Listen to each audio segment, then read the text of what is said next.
ಜ್ವಲಂತ ಸಮಸ್ಯೆ ಬಗ್ಗೆ ವಿಶೇಷ ಸಭೆ ನಡೆಸಿದರೆ ಬೆಲೆ ಇರ್ತಾ ಇತ್ತು. ಇದು ರಾಜಕೀಯ ದ್ವೇಷ ಮತ್ತು ಸಾಧನೆಗಾಗಿ ಮಾಡುತ್ತಿರುವಂಥ ಅಧಿವೇಶನ ಅಂತ ಬೆಂಗಳೂರಿನಲ್ಲಿ ವಿಪಕ್ಷ ನಾಯಕ ಆರ್ ಅಶೋಕ್ ವಾಗ್ದಾಳಿ ಮಾಡಿದ್ದಾರೆ. ಜಿ ರಾಮ್ಜಿ ಹೆಸರನ್ನು ಸಹಿಸಲಾಗದೆ ಈ ಅಧಿವೇಶನ ಸರಿಯಲ್ಲ, ಇದರ ಬದಲು ಕಾನೂನು ಸುವ್ಯವಸ್ಥೆ, ಡ್ರಗ್ಸ್ ಹಾವಳಿ, ಗಡಿಯಲ್ಲಿ ಕನ್ನಡದ ಸಂಕಷ್ಟದ ಕುರಿತಂತೆ ಚರ್ಚೆ ಮಾಡಬೇಕಾಗಿದೆ. ನಾನು ಈ ವಿಚಾರಗಳನ್ನು ಚರ್ಚಿಸಲು ಸರ್ಕಾರಕ್ಕೆ ಪತ್ರ ಬರೀತೇನೆ ಅಂತ ಬೆಂಗಳೂರಿನಲ್ಲಿ ವಿಧಾನಸಭೆಯ ವಿಪಕ್ಷ ನಾಯಕ ಆರ್ ಅಶೋಕ್ ಹೇಳಿದ್ದಾರೆ. ನಡೆಸ್ತೀರಿ ಅಂತೇಳಿ ಕ್ಯಾಬಿನೆಟ್ ತೀರ್ಮಾನವನ್ನು ತೆಗೆದುಕೊಂಡಿದ್ದಾರೆ.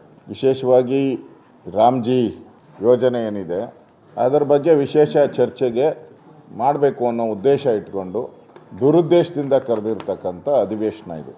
ಅಧಿವೇಶನ ಅನ್ನೋದು ರಾಜ್ಯದ ಕಾಯ್ದೆಗಳು ಮಾಡೋದ್ರ ಬಗ್ಗೆ ಫಸ್ಟು, ಅದಾದಮೇಲೆ ರಾಜ್ಯದಲ್ಲಿ ನಡೀತಾ ಇರುವಂಥ ಲಾಂಡ್ ಆರ್ಡರ್ ಇರ್ಬೋದು, ಡ್ರಗ್ ಮಾಫಿಯಾ ಇರ್ಬೋದು, ಕೋಗಿಲು ಬಾಂಗ್ಲಾದೇಶಿಯರದ ವಿಚಾರ ಇರ್ಬೋದು, ಮಹಿಳೆಯರ ಮೇಲೆ ನಿರಂತರವಾಗಿ ಆಗ್ತಾ ಇರ್ತಕ್ಕಂಥ ಅತ್ಯಾಚಾರ ಪ್ರಕರಣ, ಇದ್ರ ಬಗ್ಗೆ ಕರೆದಿದ್ರೆ ಈ ರಾಜ್ಯ ಸರ್ಕಾರಕ್ಕೆ ಒಂದು ಮಾನ ಮರ್ಯಾದೆ ಇದೆ ಅಂತ ಜನಕ್ಕೆ ಅಂತ ಇದ್ರು.